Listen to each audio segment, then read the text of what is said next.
Bugun sizlar bilan arab tilida ba'zi mahsulotlarning nomlarini o'rganamiz va birgalikda xarid qilamiz. Yalla natasavvaq. Arab tilida yalla natasavvaq, qani xarid qilamiz degani. Aytgancha. Do'kon esa supermarket. Super emas, supermarket deyiladi arab tilida. Ketdik, yalla.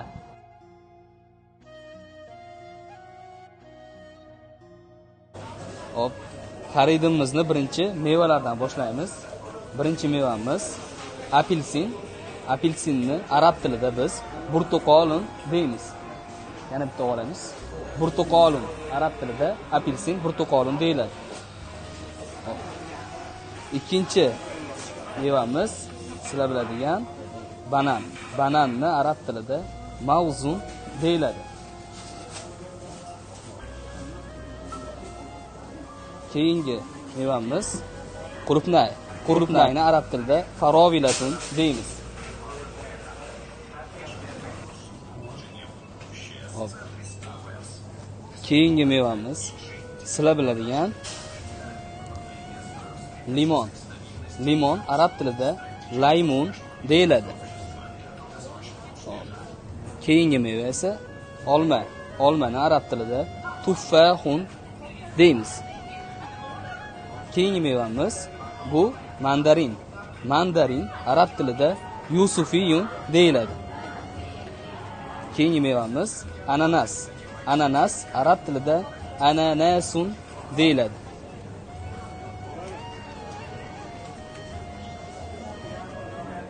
Keyingi mevamiz behi. Behi arab tilida safarjalun. Safarjalun deymiz. Sizlar bilan endi sutli mahsulotlarni tanishib chiqamiz. Birinchi sutli mahsulotimiz qaymoq. Qaymoq arab tilida qishtotun deyiladi. Keyingi mahsulotimiz qatiq. Qatiq arab tilida zabadiyun. Zabadiyun deyiladi. Sizlar bilan endi pishloq olamiz. Pishloq arab tilida jubnun. Jubnun deyiladi. Keyingi mahsulotimiz sizlar biladigan sut. Sut arab tilida labanun yoki halibun desa ham bo'ladi. Endi sizlar bilan go'sht mahsulotlari bilan tanishib chiqamiz. Mol go'shti lahmu baqorin, qo'y go'shti lahmu g'onamin, tovuq go'shti lahmu dajajin, jigar kibdatun, tovuq soni faxzu dajajin va lahmu dajajin, tovuq go'shti. Sizlar bilan xaridimizni davom ettiramiz. Yog'. Yog' arab tilida zayt deyiladi. Murrun deyiladi. Achchiq murrun.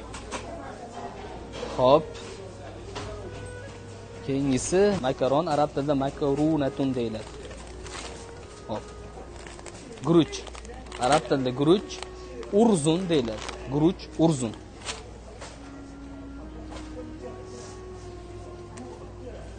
Hop. Lag'mon. Arab tilida lag'mon, lag'mun deyiladi.